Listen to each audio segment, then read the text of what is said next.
Welcome to the Log Time Podcast. In a bid for what seemed like the longest and shortest season ever, winter 2021 has finally come to a close. Join us as we discuss some of our favorite shows this season, some of the hottest dumpster fires, and the encroaching dread of how quickly spring 2021 has hit us.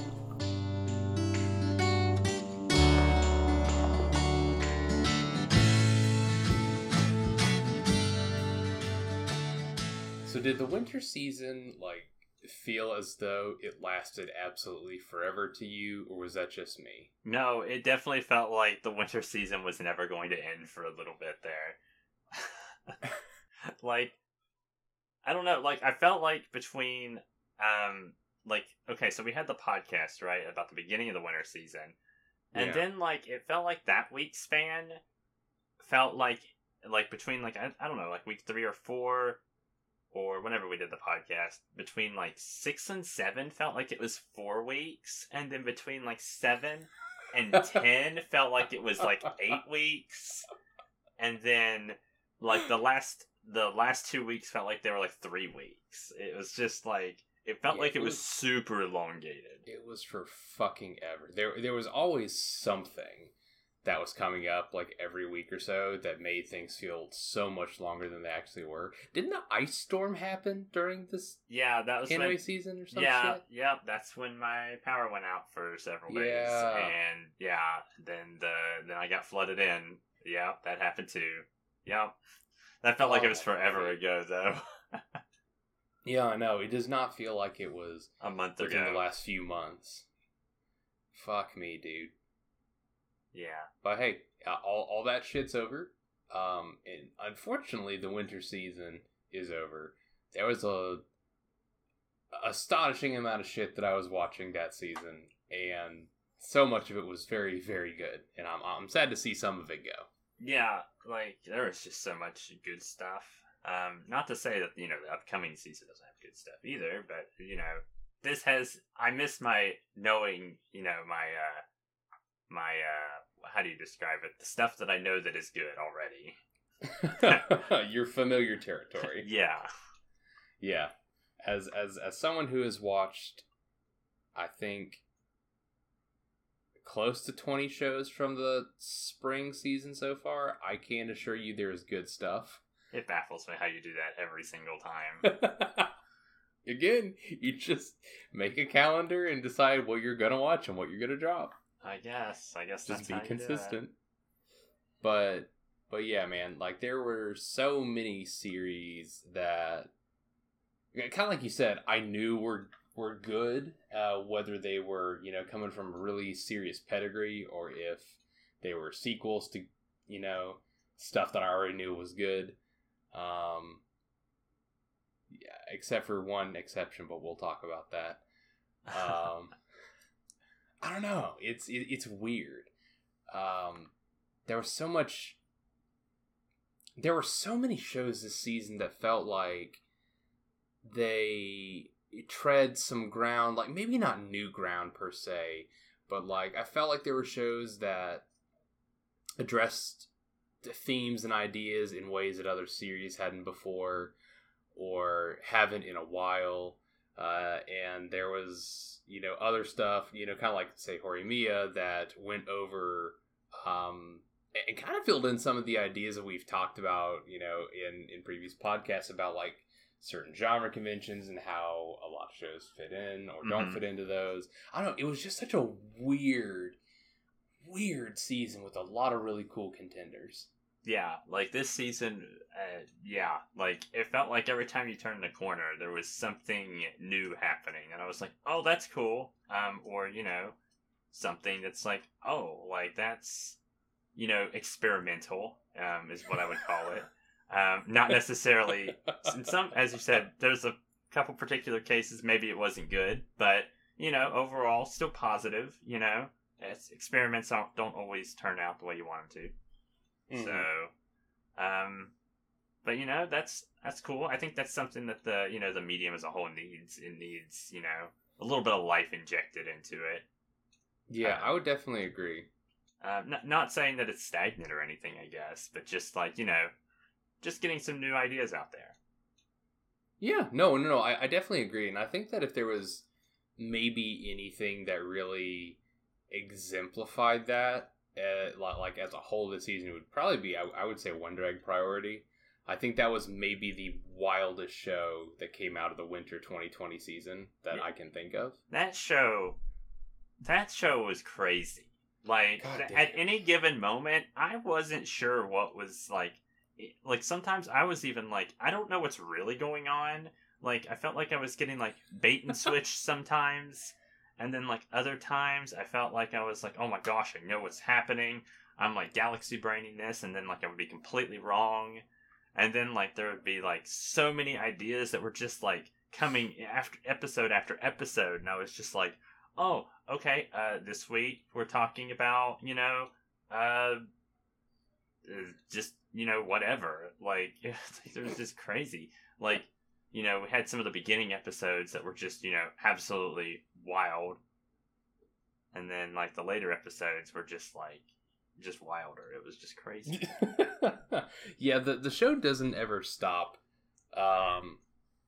Or the show doesn't ever really go off the wild scale, I would think. It feels like it always kind of stays on that trajectory in some way or another.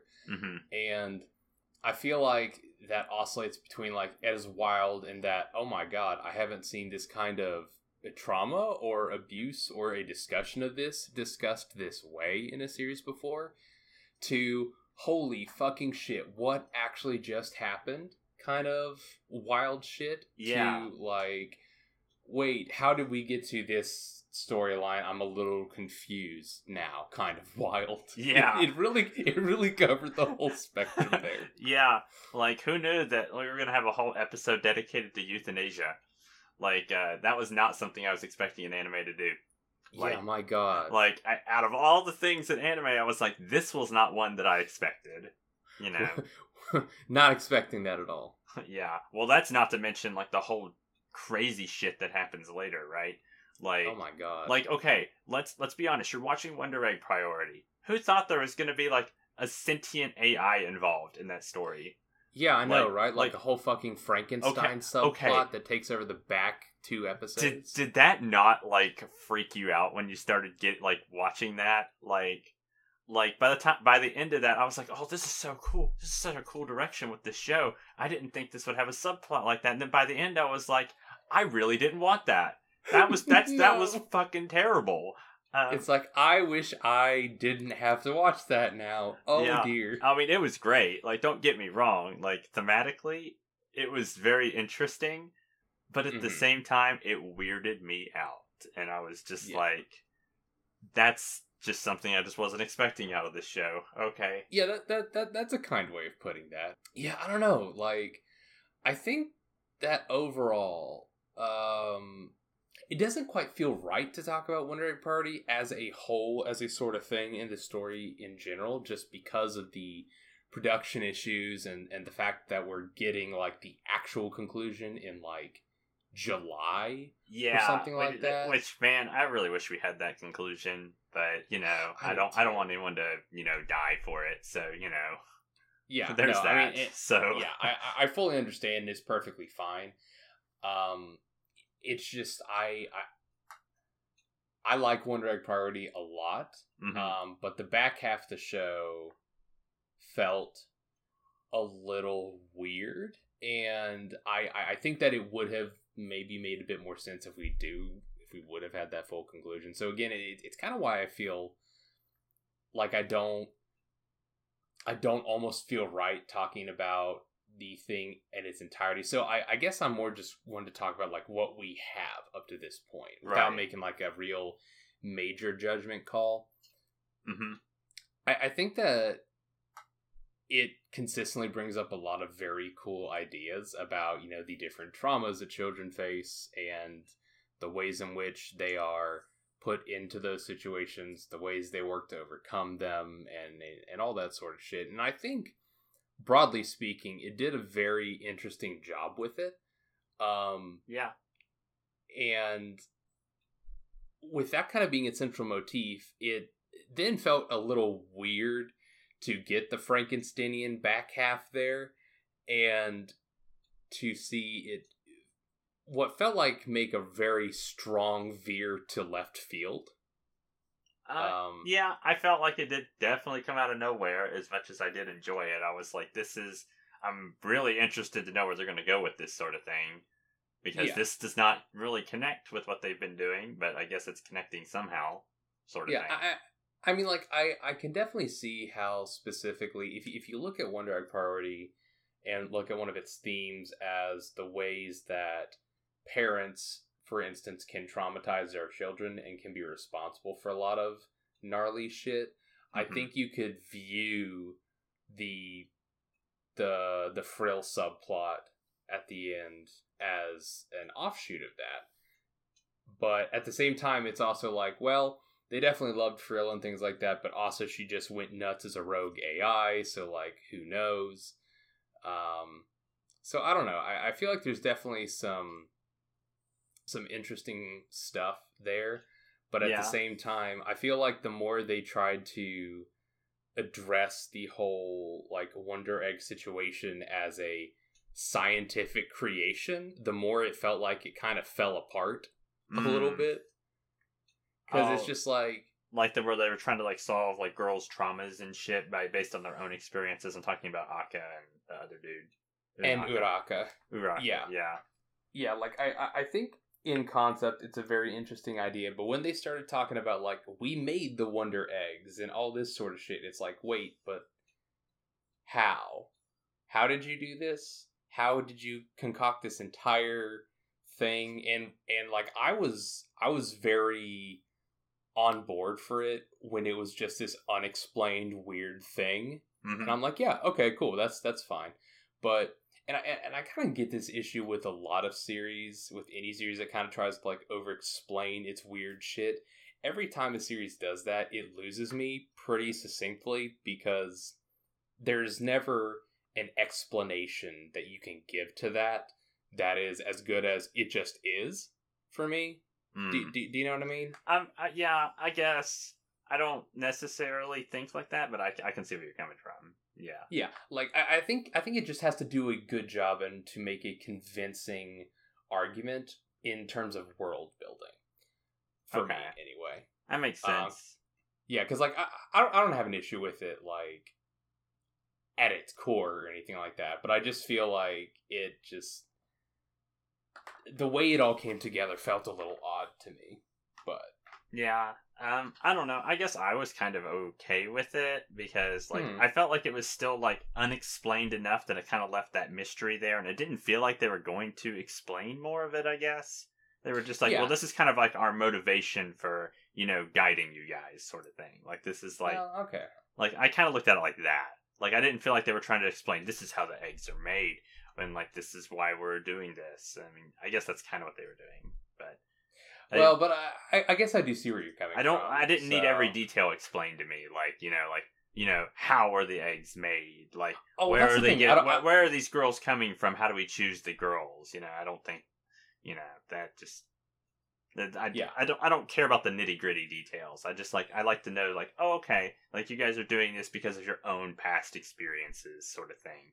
I get that now, and you can kind of, like, you can almost empathize with them a little bit to kind of understand why they're doing and why they're there as characters, instead of just being like, oh, the entities that are there, that's just what they do, sort of thing. Yeah. And I definitely agree. Like, I'm with you there. I don't need every last detail explained. Frankly, I like it better when a lot is left open and unexplained. And that's more what I meant. I was just kind of like, well, I didn't feel like you guys had to explain all this, but okay, whatever. Okay, well. I guess it depends. But I feel you there. Yeah. I know what you're coming from. Yeah. I don't know. If that's the direction the show decided it wanted to go, it might be going there for a reason. It might not be. Whatever. That's their decision. They're writing the show, not me. So. Yeah. No, definitely. And like, again, I think that it could have an interesting, potentially satisfying conclusion, but it just feels like, the way it's being touted is like, we're going to have a special episode in July. And I'm like, fellas, you're going to need more than one episode to wrap this up. See, that's what I'm thinking. Any convincing way. Because it's just like, they have brought up so many additional plot points and have further traumatized the core cast in ways that I don't feel as though you can just like Genki your way through in a 23 episode, 23 minutes episode.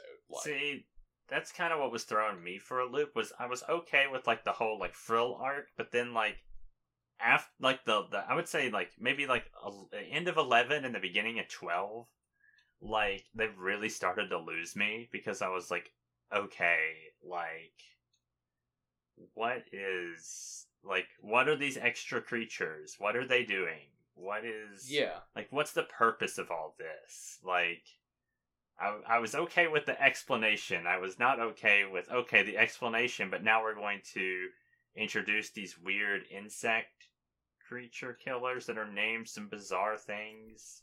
Yeah, it's like, Frill made these things, and now we're gonna, do bad stuff with it. Like, because. Yeah, like, why? Like, it seems like Frill's motivations, I guess to me, in the show are like, oh, I don't like something, so I'm gonna get rid of it. Like, that's, like, it's a little bit different if there was, like, an organization or something that was behind it, but, which I thought that's where they were going with it, with the whole, like, scientific, laboratory thing. But then, no, then they, that ended up being its own trauma, and then this ended up being something different. And I was just like, okay, I'm really, like, kind of mixed on that, but, hopefully the last episode will sort it. I don't know how they're going to do it in one episode unless it's, like, an hour long, but... Yeah. It definitely needs time, and I think that's been one of Wonder Egg's strong suits so far, because, like, something that I think anyone watching this will catch on to pretty quick is that Wonder Egg handles a lot of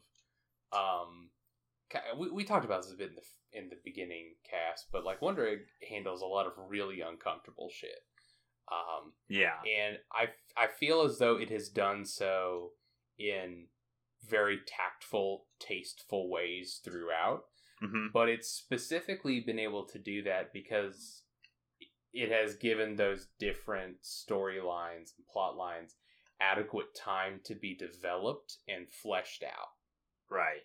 And so that, I guess that's kind of why I am a little worried about the end, that it might not be as fully realized as some of the other subplots that have been the through line of this show. And I feel like the handling of these different, various issues that our core cast have gone through has been what I have most thoroughly enjoyed about this show, because it has addressed all this difficult shit, again, in an intelligent, tasteful way, and it has done so. I don't know. It's done so in a way that I don't think a lot of series are able to successfully do. Right. And I understand that can be maybe a little divisive for some folks, but I don't really see, like, I don't see an issue with that. If you don't want to see anything that is talking about these sorts of issues or anything like that, then you don't have to watch this. It is not going to be made for everyone necessarily. But I think Wonder Egg has done some very cool stuff here, and it's probably one of the most original things I've seen come out of this industry in a bit of a clip. Yeah, like I think there's definitely a lot of inside of Wonder Egg Priority that's definitely worth taking a look at. And I'm hoping that if nothing else, like let's say that the last episode that comes out is a mess or whatever, and I still think that Wonder Egg Priority has the advantage here of it started, it shows that an anime can do this in a tactful way. Mm-hmm. And it shows that it can talk about these topics. And it's, everything's, as long as you do it right, it's fine. I mean, it's, I think that's something good for future anime as well. Oh yeah, it definitely is. I mean, because there are plenty of series out there that have tried to, maybe look at serious topics and have completely shit the bed doing it. Like, I think back to Babylon from like a year ago, and I'm like, oh man, bud, Wow, yeah, this could have been so much worse. Have you ever thought about the trolley problem? Oh So man. yeah, I'm very thankful for Wonder Egg, and I am kind of excited to see if or how other studios or directors or design teams pick up some of these ideas Wonder Egg's put out there. Yeah, that I think that's what I'm looking forward to the most, is just seeing what has this anime paved the way for. What an interesting show. For fucking sure. In terms of also really interesting shows, I do want to talk about ReZero, because man, wow, what a fucking season of this. Yeah. Holy shit. Yeah, so ReZero, I know that we were talking about it for a while, and then I think like all that shit happened and we got behind, but ReZero is probably one of the wildest stories, like just in terms of like a longevity of plot that I've seen in a while. Like just being able to carry itself all the way through, like since season 1. Like that's impressive to me. Just being able to maintain that steady sameness, which is good, I guess. The same level of quality, I guess I should say. Yeah, that's what I was gonna say. ReZero manages to carry a consistent level of quality throughout, all the while consistently evolving itself, and that's an impressive feat to me. It's been really interesting. Like I remember seeing throughout both part 1 and part 2 of season 2. I remember folks saying that it got to be a little boring to them and things like that. Mm-hmm. And I'm like, what are you talking about? This has been the most thrilling that ReZero has ever been. Like, right. Part 2 of season 2 has been the fucking peak of this series in terms of the anime so far. And I'm like, literally, what are you talking about? And I saw where a lot of discussion is like, well, I originally started watching this because of the, return by death mechanic and all the time loops and shit. And I'm like, okay, well, I guess I can kind of understand that. But return by death has never been like the core thing about ReZero. Like, sure, it is an important plot mechanic, Mm-hmm. but at the core of this, ReZero is a character-driven drama, and like that is what it is in my view anyway. And so, sure, I would say we didn't get much of Return by Death at all in this whole second season. Like we got a couple in the first part of season 2, but did we get it even once in part 2? I think they flash back to it, but I don't think they ever do it. No. Yeah, and so it has been really satisfying to see such a long span of time be spent on just this one run that Subaru has, and not thinking, oh my god, are we gonna have to start over? Are we gonna have to go back to this thing? And just seeing all the progress continue to build. Like, it was really gratifying to see all that shit happen. Mm-hmm. Yeah, like I think that was the coolest part about season 2, is because part 1 season 2, okay, it was like all this build up, and I think we talked about this before, but season 2 was like the realization of all that, right? Like it makes season 1 in comparison look like an introduction. Yeah, I mean, it really does. Like it's if this is what ReZero is like from now on, like where it's just like, okay, we're trying to develop our cast of characters that we have, and we're trying to better ourselves, like the characters, I mean. Yeah. If they're trying to better themselves, this is the hardships we have to go through. These are the things we got to live through. This is what we're going to try to do to fix them. This is how we're going to do it, sort of thing. Like, yeah, we're probably not going to see the return by death mechanic, but again, I agree with you. I think that was not like for me at least, it wasn't like the catching point of the show. It was all the dramatic aspects behind that. Like, it was seeing like, it's always been kind of like looking at Subaru and looking how he's going to interact with the world. Like just even as an isekai protagonist, like even that's interesting. But you know, as it's gone on and on, like we're seeing how he's dealt with, you know, like the different characters in this world. Like if you look at Amelia, look at Rim. I mean, there was a whole arc in season 2, part 1, where he went into his dream world and met his parents. Like, you know, that is something that is still part of like that isekai universe. Like that's something I'd not seen in an isekai anime. You know, minus as a goof or something. You know, not as like a serious drama plot point. Yeah, no, for sure. Because like it's not just like returning to the real world, because he didn't like really. It was again more part of the structure of the Sanctuary's trial.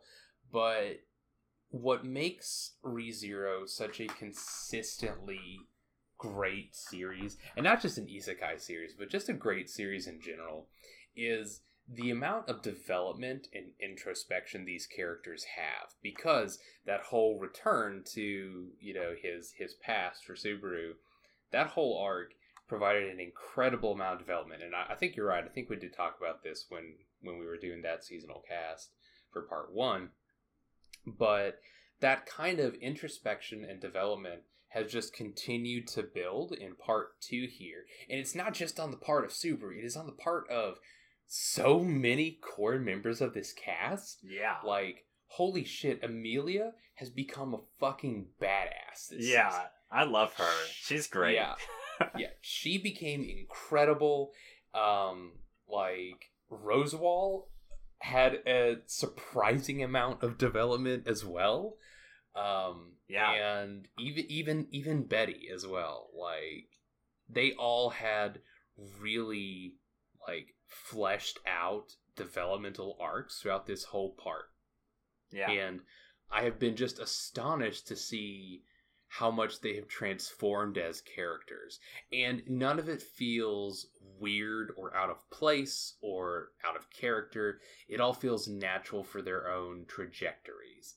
And I'm just so consistently impressed with the ability to change these characters in profound ways without making it feel unearned. Right. Well, I think even on top of that, I think something that ReZero does really well that some other series have like massive problems with is that like when they develop characters in other shows, there's sometimes like this phenomena that happens where basically the character has development and then one of two things happens. Either A, they pretend like the development doesn't happen, or B, that the character like develops, but they either I would say they dramatically change, or it feels like they haven't changed at all. Like, and by haven't changed at all, I mean like the development shouldn't have even happened. ReZero doesn't feel like that at all. Like anytime there's a character development, they feel like the same character but better. Like the actual definition of the word development, you know? Like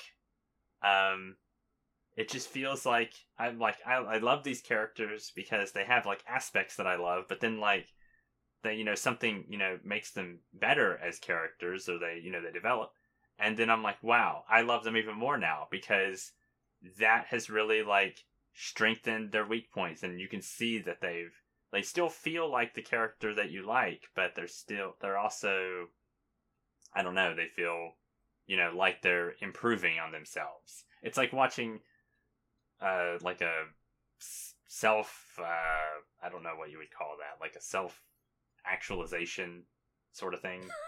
I don't know. Yeah, no, I know what you mean. Yeah, I don't know what the word for it is, but yeah. Because like looking at Amelia, for instance, just as a case study, I would argue she's the character that has grown the most throughout this whole part that we watched this season. Mm-hmm. And it's been delightful seeing her continue to be her, you know, sweet, caring, kind self. But you can see as Subaru has like consistently, you know, affirmed his love for her and his confidence in her, and that the people around her have affirmed their confidence in her, and she has really faced up to her past. You know, the layers of self-deprecation and this sense of weakness and this sense of powerless that she felt in the previous season has like just slowly stripped away. And, by the end of this season, she goes in and completes all of the trials of Sanctuary herself. She stands up to like an absurd amount of enemies to defend the people of her village and the people of the Sanctuary as well. Mm-hmm. And she does it in such a way without even fucking blinking. She does not even think for a second about failure because she knows that she can do it. Mm-hmm. And it's like, I was sitting on the couch watching it, and like I was tearing up because I'm like, oh my god, I'm so fucking proud of her. And like, it's a silly kind of thing to say in a way, but that's the thing about ReZero is that it really does an incredible job of endearing these characters to you and really making you care about them to the point where it's like, I am proud of the development that this fictional character has undergone.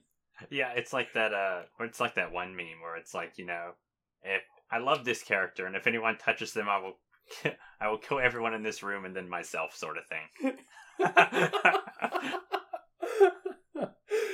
Oh my god! But yeah, it's just. And it was so nice to have the end of the season be just like a sweet actual end without any like gnarly cliffhangers or being like, oh fuck me, what's about to happen? When's the other shoe gonna drop? Yeah. And I'm just so happy that they get to rest for a little bit. Yeah. I don't know how long they get to rest for in terms of the actual, plot itself. The universe, but yeah. It seems like whatever's happening next is probably going to do with the royal selection, I'm sure. Yeah. It feels like what the next big thing is going to be, even though it feels like forever since we even thought about that. Yeah, no shit. But yeah, I feel like that's going to be the next upcoming thing. I would imagine. But I did like the fact that at the ending it just feels solid, and I'm like, okay, when's season 3? Yeah, that's where I'm at. I'm like, I am willing to wait as long as I have to for season 3 because the long wait for season 2 was well worth it. But yeah, it's also like, hey, but like it'd be cool if we could have it in a a little bit sustainable way for the animators and the team that's healthy and ethical. Yes. But like, take as much time as you need. But like, it'd be cool if we could have that. Yeah, exactly. Don't we approve ethical work environments? What a bold stance we're making here on the Backloggers. Yeah, we don't want animators to harm themselves. We want them to eat and drink water and sleep. Yeah, we want them to do more than you do for yourself, Matt. Yeah, that's probably true. But yeah, man, ReZero, it just made me feel so good. Like, I was just so glad. And, I still have a lot of questions about the plot, which I'm sure we'll get answers to. But you know what? Like, I feel like a lot happened already. So, I'm okay with just being like the main characters here and just let's chill for a little bit. And let's just wait. Because I'm sure that whatever is coming next is going to be terrible. So, yep. Because it's ReZero, let's be honest. There's nothing good ever happens in ReZero until the end of the arc. You gotta wade through some shit to get to the better part. Yeah. Yeah. So. Oh my god. Oh man. Speaking of wading through shit, I know you didn't watch it, but I want to talk very briefly about the Promised Neverland Season 2. Yeah, so you gotta give me the deets on this. Like, what the fuck happened? Like, I remember you talking at the beginning of the podcast, or the last podcast, I should say, that, like, it seems like you were like, oh, it's going a different direction than the manga did. And I was like, oh, that's cool. Like, anime series do that all the time, like, when they're getting rewritten. Yeah. Like, as I said, Quince did that. And, that's cool. Like, usually that's a good thing when the people aren't happy with the manga. But then it seemed like as the season went on, like, I was just like, people were like, what the fuck's happening? And Promised Neverland. And I'm like, I don't know. I'm not watching it. I never watched the first season. And then, like, and as the end of the season became closer, people were like, what the fuck is happening? And I don't know. I just, like, need to know. Like, so what happened? buddy, if I knew what happened, I would love to tell you. But in my own view, it turned into an unmitigated dumpster fire. I'm I I just like I have never seen anything shit the bed quite like this. The only thing I can think of is like, do you remember seasons ago where there was that one show about like that young girl and the bear living in the woods? Oh, Kumamiko. Yeah, Kumamiko, and the anime production Oh, no. team decided to make a completely different like last episode where it's like I don't like the bear this. traumatized the girl to where she wouldn't ever want to leave. Yeah. And the mangaka was like, "Hey, why did you do that to my series exactly?" I just so here's the thing. I was very excited at the possibility of the anime doing its own original thing because I wouldn't say the end of Promised Neverland's manga was a disaster or anything, but it just wasn't like it didn't really carry the same kind of energy that it had in its, previous arcs. I didn't feel like it had as much staying power as it really needed to. There was some cool stuff in there here and there, but overall it was just kind of it kind of went out with a whimper. And the anime felt like it was going somewhere pretty cool. They were definitely doing some different stuff, and I was like, okay, well, with the possibility of doing completely different things, I think that we could have some cool additional character development, or some neat new arcs, or some cool ways to get to the ending. And that's not exactly what happened. What ended up happening was the way that the manga was running, I think we probably would have needed like 3, maybe 4 good seasons worth to get to like the actual conclusion of the story. And what they ended up doing was kind of deciding to, okay, we're going to cut out a bunch of arcs, tweak a couple things here, change the ending, and conclude the series all within the span of a single core second season. Okay. Which is outrageous. And everyone was pretty fucking outraged about it because they had every right to be outraged about it, honestly. Like, there's not really anything else I could say about it in just that. And it's got me to a point where it's like, I really have a lot more respect for the manga because, again, as much as, like, I don't think it was as strong as it could have been, its plot lines at least made sense developmentally speaking. But, the second season of the anime kind of tried to retread some of those core points from the manga without establishing the necessary world building and backstory and everything else necessary for it to feel even marginally earned or to make it make sense at all. And week after week, it continued to introduce plot points from, again, like the end of the manga with zero context. And it was just like, okay, but there's no reason for anyone to care. This doesn't make literally any sense without any of the context from the shit that you all decided to cut in order to do this. And I'm just like, nice. It's just like, because I was sitting and I'm like, okay, but if it decided to do something actually like original with its own direction for it, that could have been so cool. But it's like, nah, we're kind of going to go to sort of the same ending, but in the we're shittiest just gonna, way possible, sort of thing? Yeah. It's like, what's the shortest route possible that we can take while also cutting out as much as possible and also adding in plot elements that don't do anything for the show. And it's just infuriating. But the worst thing about it was that in the last minute or so of the last episode, It was playing the ending theme, and it was essentially like a PowerPoint slideshow of major plot points from the manga that were not at all included. And so it seemed like, someone was like, this is literally just storyboards of what could have been a third season if they took their fucking time. And it's just, I don't understand how this happened or why it went the way it did. It makes zero fucking sense to me. And it's like the folks watching it are not the only ones of this opinion. I saw someone on Twitter mention like, hey, I was looking at the credits for the last 2 episodes, and I noticed that no one was credited as like the storyboard or the writer for either of these 2 episodes. Oh my god! Like, nobody wants to take credit for that. Well, and it's like, frankly, if I was working on it, I wouldn't want to either, because man, it was bad.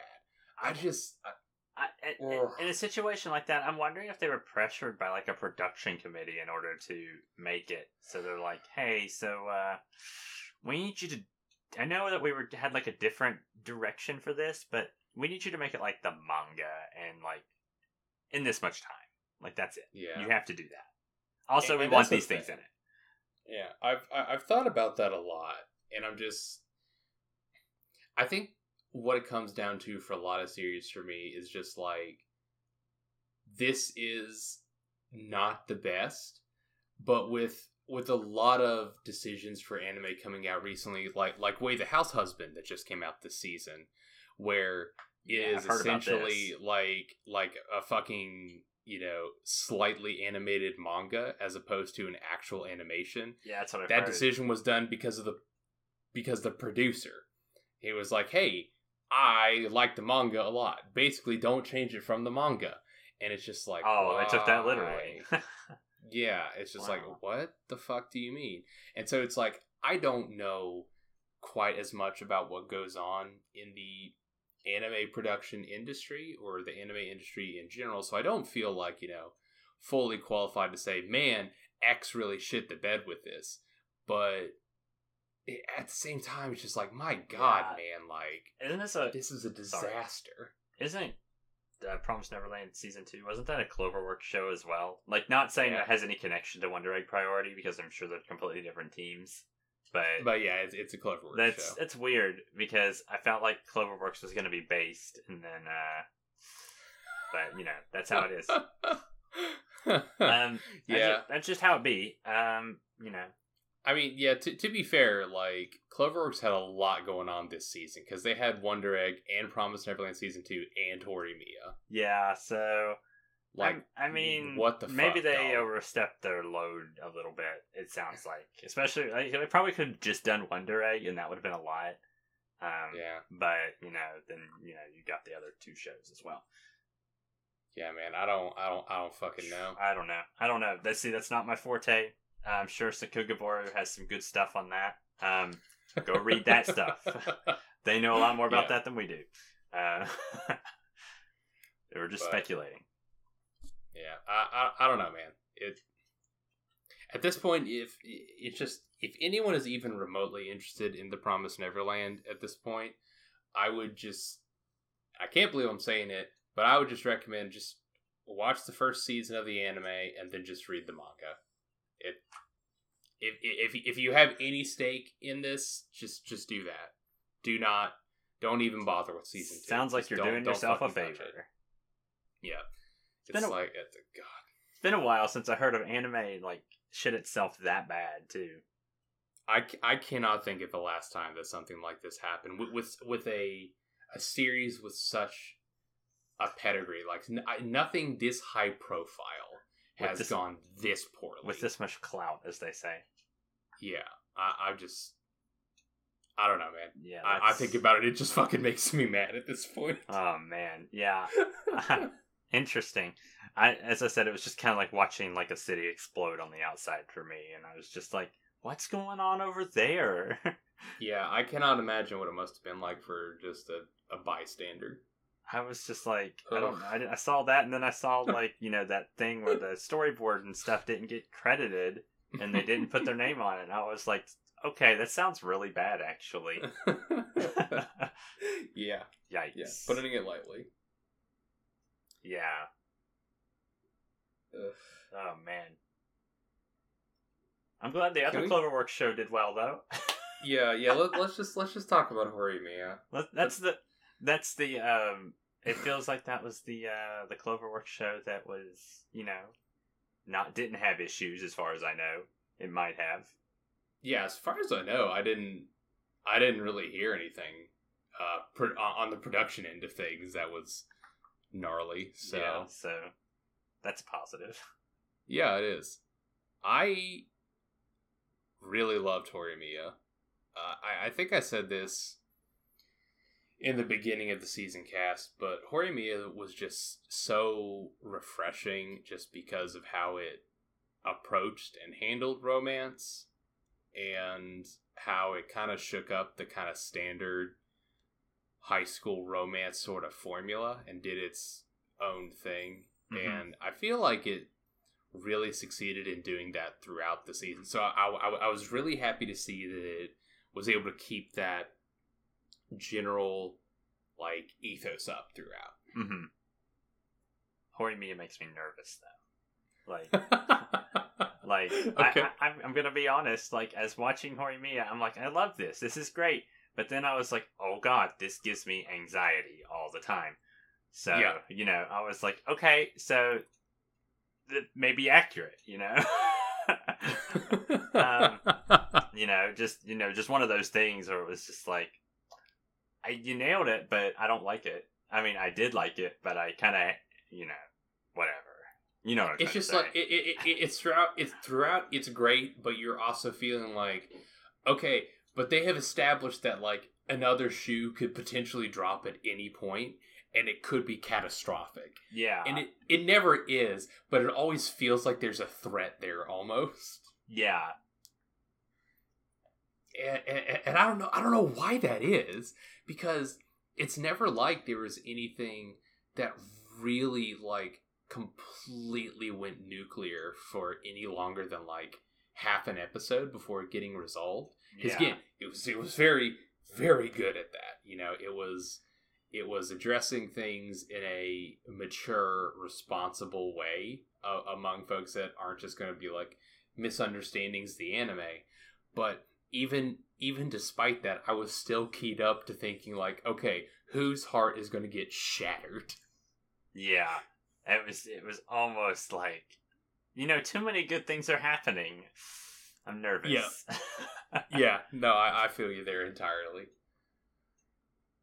So, well, and not only that, it's just one of those things where I'm sometimes I feel like they've hit these the feelings that these characters have just a little too close. I'm man, I can almost feel this something has happened. This could happen, or that oh shit, maybe that has happened before, sort of thing. Yeah, that's how I felt anyway. Yeah, no. I know what you mean. The Horimiya did a really solid job of making a cast of characters that were intensely relatable in a lot of ways, I feel like. Mm-hmm. And were very easy to identify with. And I don't often feel that way in romance series, just because they're often these very outrageous, exaggerated personalities. But here it felt like, oh man, I've been there. That fucking sucks, dude. Yeah. Yeah, I feel like Horimiya, the characters, this is kind of interesting for me. Usually, in a romance anime, there's usually, I don't know how you perceive it, but in romance anime for me, usually there's one character that I'm I have felt like that character has felt before, sort of thing. But usually that's it. In Horimiya, though, I felt wow, I felt a little bit like this character, and this character, and that character, and that character. And I was just oh man, yeah, I get it. Sucks. Yeah, no. I definitely know what you mean with that whole structure there. Because, I usually latch on to one character in that particular sense. But I felt shards of most of the main cast throughout watching this. And while I thought that was interesting, I think I would have liked to have seen maybe a little more development with some of the side characters, I guess. I feel like we got a lot of really good time with Hori and, and Miyamura, and like, duh, they're the core couple of the show. Right. Which is cool. They're very interesting individuals. Yeah, the back half of the show definitely tried to take a little more of a focus to the side characters, I thought, with Hori and Miyamura still like being in the spotlight there. But I don't feel like we maybe got, I don't know, I guess some of their storylines as fleshed out as they could have been.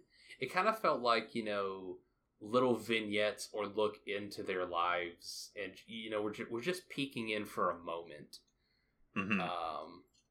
And I don't know, like I guess I feel conflicted because on the other hand, there are other series, primarily like harem romance series, where we get development of other characters primarily through their interactions with the core protagonist. And so that ends up giving them more time and making their development feel a little more like direct. So maybe I'm a little biased coming into it like that, saying that, it felt a little underdeveloped because they were kind of on their own, but they were also trying to balance out the time with Hori and Miyamura. Yeah, it's got a different structure to it, which makes it kind of weird to address in general, I guess. Yeah. I don't in any way feel like it was bad, necessarily. Like, I still think that I really got to know the side cast of characters quite well by the end of it. Mm-hmm. I guess it's more just like, I would have liked to have seen just a little more of them beyond just their interactions with Hori and Miyamura. Yeah, I definitely get that. Like, I almost feel like if this was a little bit longer, maybe, like, that would be alright. Like, yeah, like I would have loved for this to have been a 2-core. Yeah, oh man, I would have watched the shit out of this if it was a 2-core. I still watch the shit out of it, but I would still have watched the shit out of it, sort of thing. Yeah, I love the side characters in this show. Like, all the characters in this show are good. Like, but yeah, there was some like little plot threads there, or like the character development that was happening, or whatever, and I was just like, man, I want to see more of them. I want to see more of that character. I want to know more about that. I want to know more about that. Like, Yeah. And like, man, and someone I know is going to be like, just read the manga. And I'll be like, yeah, I'm going to go read the manga. But like, I want to see it animated too. Yeah, because that's the thing. It's like, yeah, I'm happy to go seek out the source stuff. But this was such a fucking bomb-ass adaptation. It was a good adaptation. Like, why wouldn't you want to see more like this? Because, like, for instance, in the last episode or so, there's that point where Remy feels really weird when they're talking about other red hair boy. I don't remember his fucking name. I want to say Shokugawa. Yanagi. It was Yanagi. Yanagi was talking about getting his driver's license. Yeah. And, there was this whole thing of, like, she felt, worried about folks leaving her behind or them not being all together and such. And that was resolved fairly quickly, which is, nice, I guess. But it also felt like it could have been something that, if it had a little more time, maybe could have been discussed a little more in detail. And I feel like that would have been a really cool plot thread to follow. Yeah. I kind of get what you mean. Like, maybe not necessarily dramatize it, but maybe, like, just add a little bit more, significance to it, I guess. Yeah, because shit does not need to be dramatized. Like, that was, again, that's one of the more refreshing things about this show, is that it is not overly melodramatic, and I really appreciate it for not doing that. Yeah. I definitely think that, I think it could have benefited from a little more time in that way. It just, it felt like, I guess, I don't know. I guess that's just a time thing, Yeah. But again, it's still not to say that it was bad in any way, shape, or form. Like, I still feel like with what we got, it felt like a very well-rounded piece of media in that sense. Mm-hmm. I thought that we got as much as could be expected out of this chunk of time that we got. Yeah.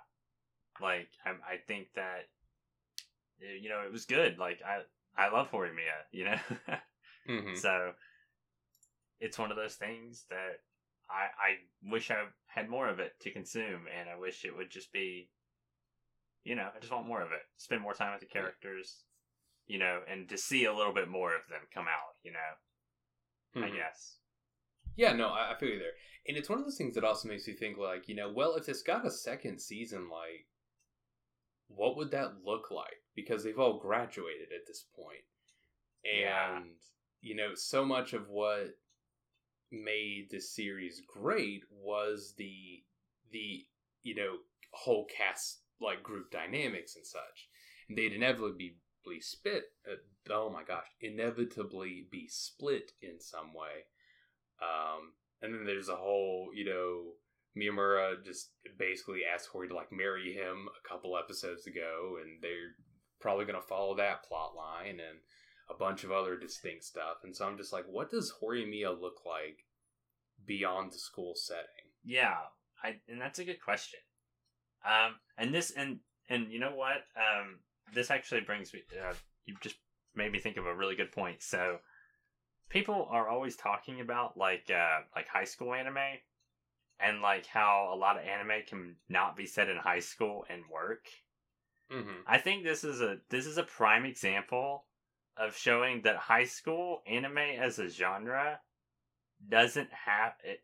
You can do a lot of stuff with it. It's just that you have to get not creative, but it's more of how you do it, right? Like because Horimiya itself, like, I don't know what that would be like after high school. I'm sure you could think of a way to do it. I'm sure there's a way for that dynamic to work. But it kind of does change the dynamic in a drastic way. Yeah, like that if you didn't have the high school setting, like I don't know if this would be the same show. Like, it would feel different. I feel like it could have. I don't think you could have done Horimiya outside of high school, just because, like, so much of the story is about adolescence as well. It's not just about, like, romance. Like, I think you could have an interesting Horimiya-esque romance in, like, a college setting or something like that, or like a workplace setting or something like that. But the core thing comes down to, like, it's not just, goofy romantic hijinks. It's these characters are growing up. And they are coming into themselves. And that's only something you can really do here. And I think for a lot of series, that's why a high school setting is so prevalent. Like, a high school setting is very easy shorthand for, making a lot of possible interactions with folks, And it's like there's so much that can go on in a high school. There's always going to be a motivation and a reason for them to be around each other because, it's school. They're going to be at school. Yeah. And it's kind of like you say. That you have to make and stuff, yeah. Yeah, like once you get beyond that, it's like, okay, well, now I have to find additional reason for them to meet up and such, and for them to interact in any kind of meaningful way. And so, like, I guess I kind of get where folks are coming from, and, like, I wish there was more stuff, beyond that. But, like, frankly, I don't care that much, because for me, it's not like, I don't necessarily watch series to, like, see myself in the characters or to identify with them or anything like that. It's just I want to be able to experience a good story, right? And characters that I like watching. And so if I'm primarily watching, I mean, like, as a year out of 30 now, most of the characters in most series I watch are absolutely younger than I am, and that's a pretty consistent thing. But it never really bothers me.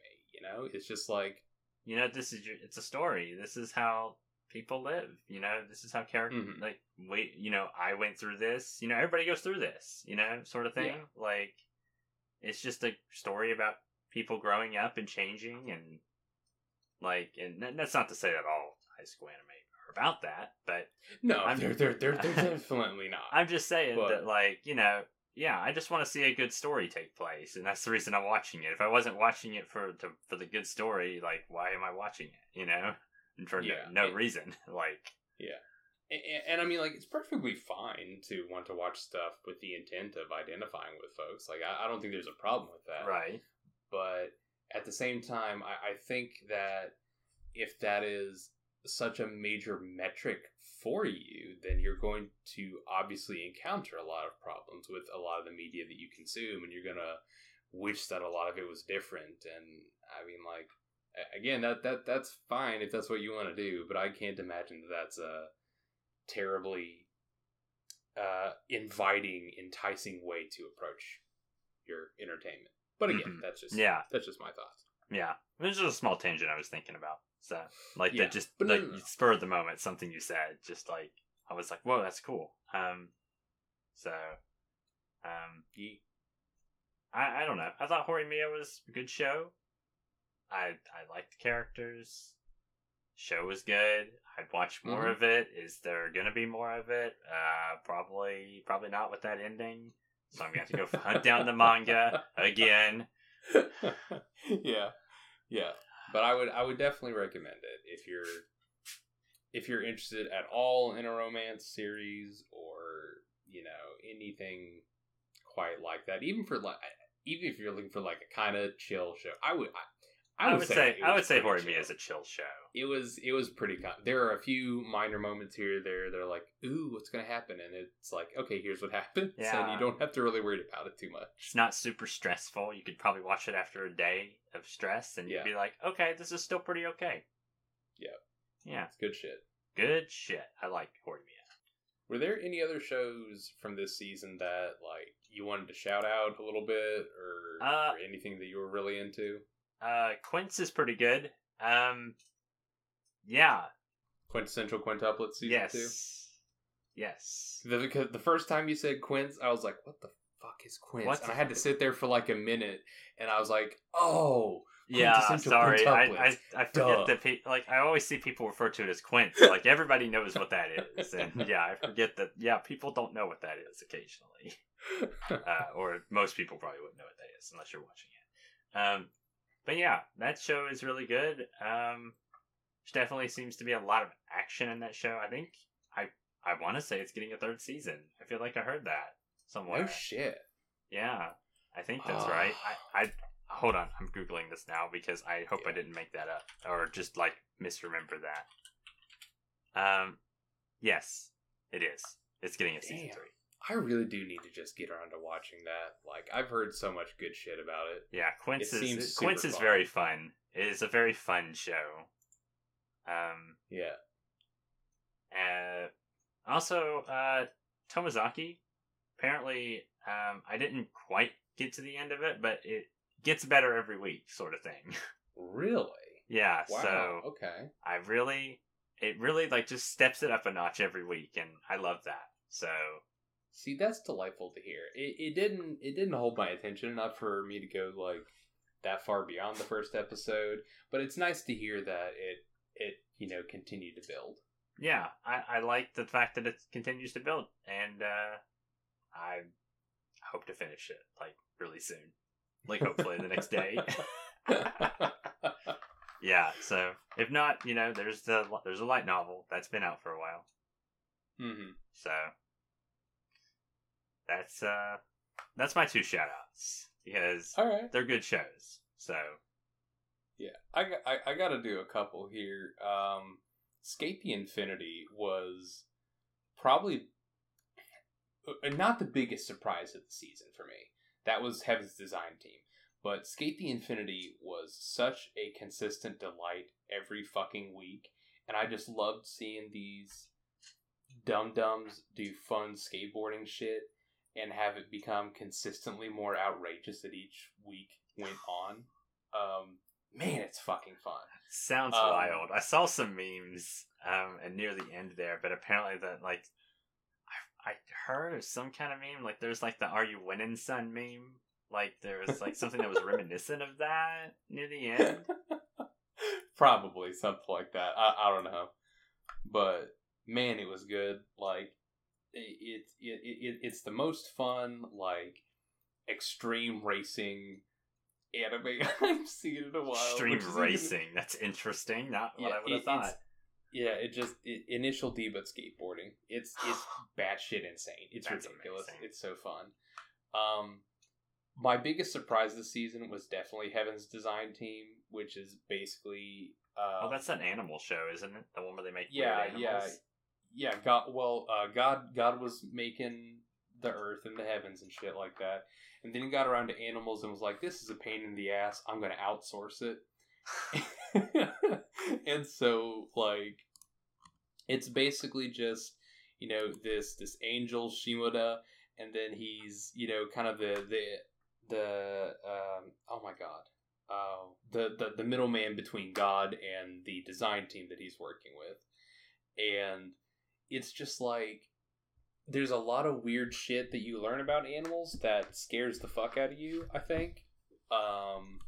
Because that on a weekly basis is like, I didn't know that about X animal, and I don't think I ever wanted to know that. But okay, I know that now, and I'm cursed with that knowledge. Oh. But the characters are a delight to watch. They're so fun. The comedic timing is hilarious. I got like belly laughs every fucking week, and I was stunned by it. My God, this is one of these shows where it ended, and I looked at it, and I was like, I'm going to buy the Blu-rays for these the moment they become available. It was so good. Wow. Yeah, if you want a really chill, fun, funny series to watch, absolutely give it a go. Eurocamp Season 2, like, duh. It was really good. And it had Everybody loves very... Yeah, but it had a very large emphasis on Rin this season. It was neat to follow Nadeshiko in Season 1, but following Rin in Season 2 was such a fucking delight. You still got the other cast of characters and such, but seeing a more pronounced focus on her for a while there was really nice. And I guess if I had to recommend one other thing, it's still currently running. It's a 2-core. I might have briefly talked about this in the beginning of the season cast, but Back Arrow is one of the stupidest fucking series I have watched in a long, long time.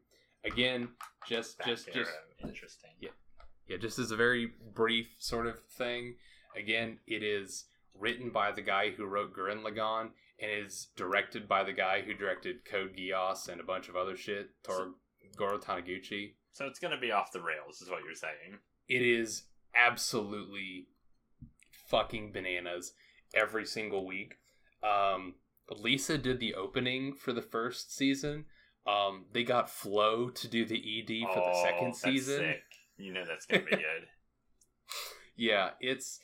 A lot of folks are sleeping on it. It doesn't have, like, the best score or anything like that, and I'm just kind of like, are y'all watching the show? What is there to not like about this?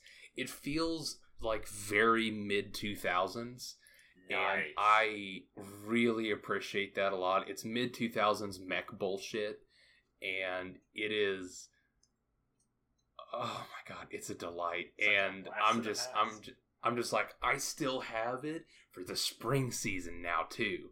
So yeah, it's fucking great. Nice. I can't recommend it highly enough. Don't, as long as you go into this tempering your expectations to be like, this isn't gonna be like some, don't expect like a super like mega serious show. Like, don't take this show more seriously than it takes itself, and you're gonna have a good time.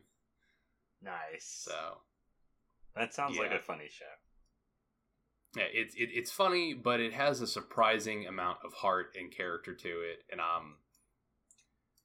I'm I can't believe I like this show as much as I do. It's fucking ridiculous. It's very interesting. You would never expect that from a show called Back Arrow, which I can't imagine what it would be about, Yeah, well, it's the best part is it's called Back Arrow because that's the main character's name. Oh. Okay, well, but he's called there's Back your Arrow. expectations right there. Yeah, but he's called Back Arrow because he didn't have a name, and everyone kept calling him a fucking idiot or a Bacaero. And he's like, okay, well, that's my name. Back Arrow. And they're like, no. So his name's basically Dumbass. Nice. Essentially. It's great. Nice. See, I guess that should set the expectations right there. Yeah, it really should. It's very good. Yeah, there's a lot of good shit this season, but I think that's probably a good enough sampling. So I feel like you got a lot of good stuff in there in a short amount of time. Yeah, The Backloggers lightning round. Yeah. Hey, as long as we do this, it keeps this from being a 3-hour podcast. Yeah, it's true. So you're welcome. Yeah. I don't know who you're saying you're welcome to, the people listening or me, but thank you. Yes. Yeah. Oh man. Is there anything else you wanted to touch on? Are you feeling pretty good about putting this one to rest and looking forward to spring? I guess we both took it as an oath that we didn't finish Other Side Picnic. Yeah. Unfortunately. Yeah, I wanted to, but I didn't want it enough. Yeah, so, I was kind of in the same boat, so that's a little unfortunate, because it seemed like it was an okay show, but it was just an okay show. Yeah, it just didn't have it didn't carry the momentum that it felt like the first few episodes really had, you know? Yeah. Like, I don't know. I can't really put my finger on it. So, disappointing, but it's probably okay. Yeah. If you like it, you like it. Yeah, I don't feel like I'm missing out by having dropped it. Yeah. That's how I feel too. Nope, I think I'm good beyond that though. Choice. Okay. If you haven't got onto the spring season yet, you really should, because wow, holy shit, there's a lot. I already looked. That looks like a nightmare. It's a stacked fucking season, so pick your battles. Yikes. Yeah, I'm looking at it right now and going, yikes. Yikes. I am already regretting not having started some things, and I'm like, uh-oh. Starting out good. Okay, well let's get you out of here so you can get on that. Yeah, for real. All right. Yeah, well, thanks for listening. All right, take care, everyone. We'll see you next time. Yep. Bye. Bye.